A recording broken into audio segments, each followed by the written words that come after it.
Reproductive system, male reproductive system में जो primary sex organ है और जो सेकेंडरी सेक्स ऑर्गन है वो दोनों आते हैं। तो प्राइमरी सेक्स ऑर्गन कौन होता है? प्राइमरी सेक्स ऑर्गन होता है टेस्टिस। ठीक है, टेस्टिस कहाँ पर पाया जाता है?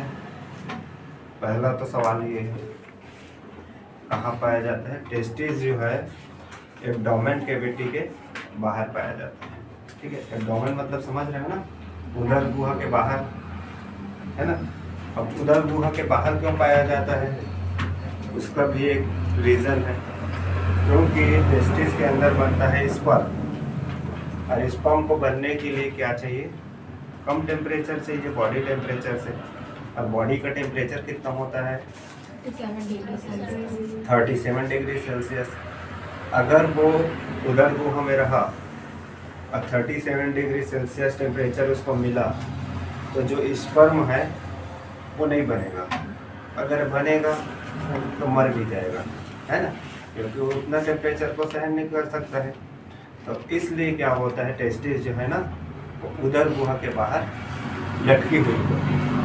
और टेस्टिस जो होता है एक कैविटी में प्रेजेंट होता है, एक खोल जैसी संरचना में प्रेजेंट होता है, जिसको हम क्या बोलते हैं? स्क्रोटम। देखो ये क्या है?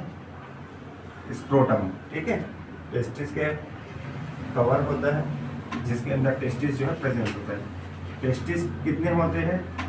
2 होते हैं। पेयर में एक पेयर होंगे और संख्या में क्या होगा? 2 होगा। ठीक है, और दोनों टेस्टिस जो होते हैं ना अलग होते हैं ऐसे एक सेप्टा के द्वारा। दोनों टेस्टिस के बीच क्या होती है? एक दीवार जैसी संरचना होती है जिसको हम लोग बोलते हैं सेप्टा। और ये क्या होता है? इसको हम लोग बोलते हैं स्क्रोटम। टेस्टिस जो है जिस खोल में प्रेजेंट रहता है ना, जिस थैले जैसी संरचना में प्रेजेंट रहता है उसको हम बोलेंगे स्क्रोटम। और टेस्टिस जो है अलग रहता है किसके द्वारा? सेप्टा के द्वारा। और इसी सेप्टा के होने की वजह से क्या होता है कि इधर का जो टेस्टिस है वो इस साइड नहीं आ सकता है, इस साइड नहीं आ सकेगा, और इधर का टेस्टिस जो है इस साइड नहीं आ सकेगा। ठीक है, मतलब टेस्टिस जो है अपने अपने जगह पे रहने के लिए क्यों रहती है? इस सेप्टा की वजह से रहती है। साथ साथ ये जो टेस्टिस है ना उसको नीचे से इसको ऐसे पकड़ के एक स्प्रिंग जैसे स्ट्रक्चर जो है स्क्रोटम से इसको जोड़ के रखती है। इस स्प्रिंग जैसे स्ट्रक्चर को हम क्या बोलते हैं? गुबर्नाकुलम। गुबर्नाकुलम। ये गुबर्नाकुलम क्या करेगी? टेस्टिस को स्क्रोटम से अटैच करके रखती है ताकि टेस्टिस जो है इधर उधर ना जा सके। ठीक है, और सेप्टा क्या काम करेगी? दोनों को अपने अपने जगह पे रखेगी। इधर ना राइट वाले लेफ्ट साइड आएंगे, ना लेफ्ट साइड राइट तरफ जाएंगे। ठीक, तो चलो टेस्टिस के स्ट्रक्चर को देख लेते हैं कि कैसा होता है टेस्टिस के स्ट्रक्चर। ये टेस्टिस का एक सेक्शन कट है, ठीक है, जिसमें तुमको क्या क्या चीज़ें दिखाई देती है एक टेस्टिस के अंदर। ठीक, तो ये पूरा जो तुम्हें दिखाई दे रहा है ये टेस्टिस है। टेस्टिस के अंदर क्या क्या चीज़ें होंगी?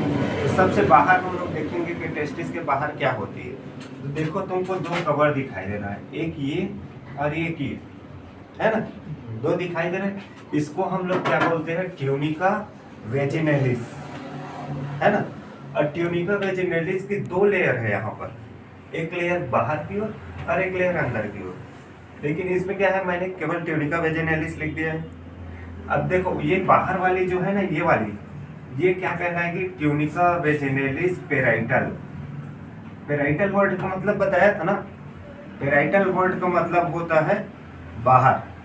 ठीक है, तो जो अंदर दिखाई दे रही है इसको हम क्या बोलते हैं? Tunica vaginalis visceral. अब विसरल शब्द का मतलब होता है अंदर, है ना।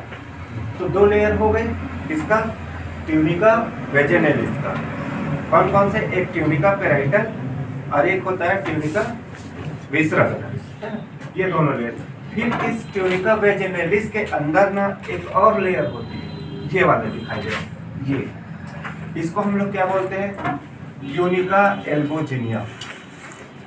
ठीक है, 3 लेयर हो गई हमारी। चौथी, इस ट्यूनिका एल्बोजिनिया के अंदर एक और स्तर होता है, इसको हम लोग बोलते हैं ट्यूनिका वेस्कुलोसा।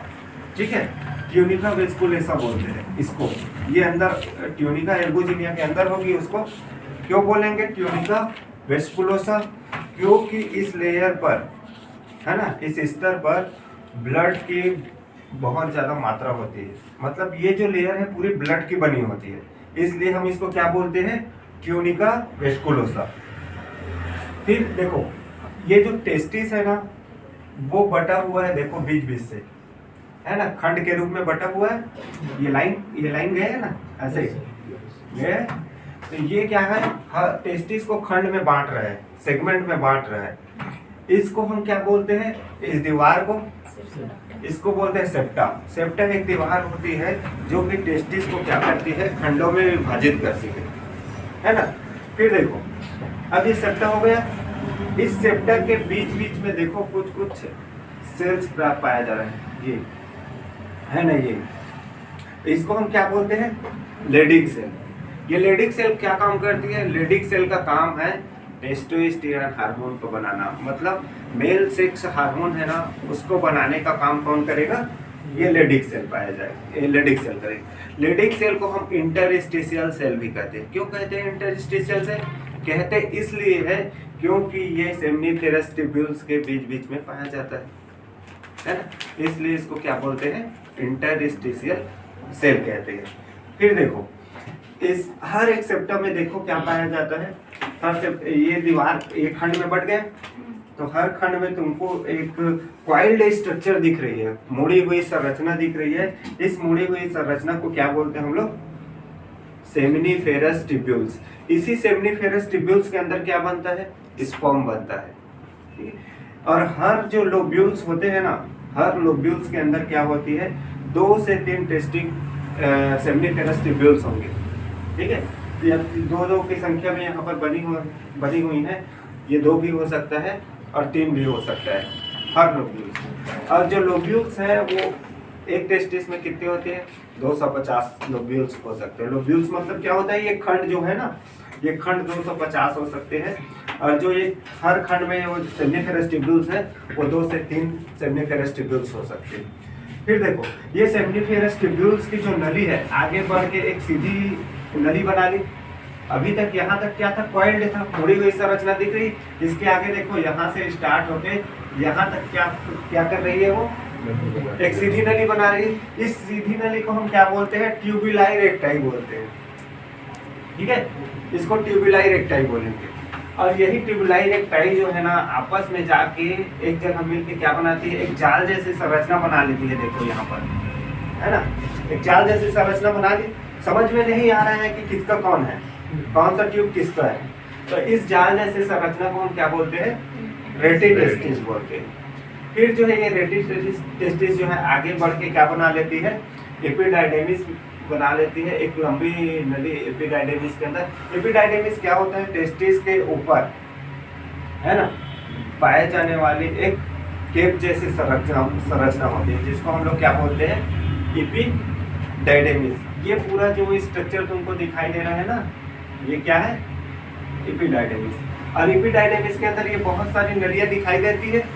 इसको क्या बोलते हैं हम लोग? डक्टस एपिडाइडेमिस। डक्टस एपिडाइडेमिस। डक्ट मतलब क्या होता है? नली, है ना। तो एपिडाइडेमिस के अंदर ये लंबी नली पाई जा रही है, तो इसको क्या बोलेंगे? डक्टस एपिडाइडेमिस। फिर ये एपिडाइडेमिस जो है ना, वो 3 भागों में बटा होता है। ऊपर वाला देखो, ऊपर वाला टोपी जैसे संरचना दिख रही है, इसलिए इसको क्या बोलते हैं? कैपट। और फिर बीच वाले को हम लोग क्या बोलते हैं? इस्थमस बोलते हैं, या फिर इसको बोलते हैं बॉडी। और जो सबसे नीचे वाला है, तो ये पूंछ जैसी संरचना बनाती है, इसलिए इसको क्या बोलते हैं? कॉर्डा। तो एपिडाइडेमिस जो है 3 भागों में बटा रहता है, कैपट, इस्थमस और कॉर्डा। ठीक है, फिर ये एपिडाइडेमिस का लास्ट वाला जो हिस्सा है ना, एक पतली नली के रूप में संरचना बना लेती है। इस पतली नली को हम क्या बोलते हैं? मतलब एक लंबे ट्यूब जैसी संरचना बना लेती है, इसको हम बोलते हैं वासा डिफरेंशिया। इस वासा डिफरेंशिया का क्या काम है? स्पर्म को ट्रांसपोर्ट करने का काम करता है और स्पर्म जो है स्टोर होता है यहाँ पर। और एपिडाइडिमिस का क्या काम है? एपिडाइडिमिस का काम है वहाँ पर स्पर्म जो है स्टोर होता है और स्पर्म का क्या होता है? मैच्योरेशन होता है। ठीक है, एपिडाइडिमिस में टेस्टिस के अंदर क्या होता है? स्पर्म का प्रोडक्शन होता है, स्पर्म बनता है। स्पर्म कहाँ बनता है? सेमिनिफेरस ट्यूब्यूल्स के अंदर बनता है। और सेमिनिफेरस ट्यूब्यूल्स के बीच बीच में जो सेल्स पाया जाता है उसको हम क्या बोलेंगे? लेडिंग सेल बोलेंगे। और लेडिंग सेल क्या करती है? टेस्टोस्टेरोन हार्मोन का प्रोडक्शन करती है, मतलब टेस्टोस्टेरोन हार्मोन को बनाने का काम करती है। तो ये जो है ना, ये एक पूरा टेस्टिस का स्ट्रक्चर है जिसमें क्या क्या चीज़ें पाई जाती है, कहाँ पर स्पर्म का प्रोडक्शन होता है, कहाँ पर टेस्टोस्टेरोन का प्रोडक्शन होता है, कहाँ पर स्पर्म का मैच्योरेशन होता है। ठीक है।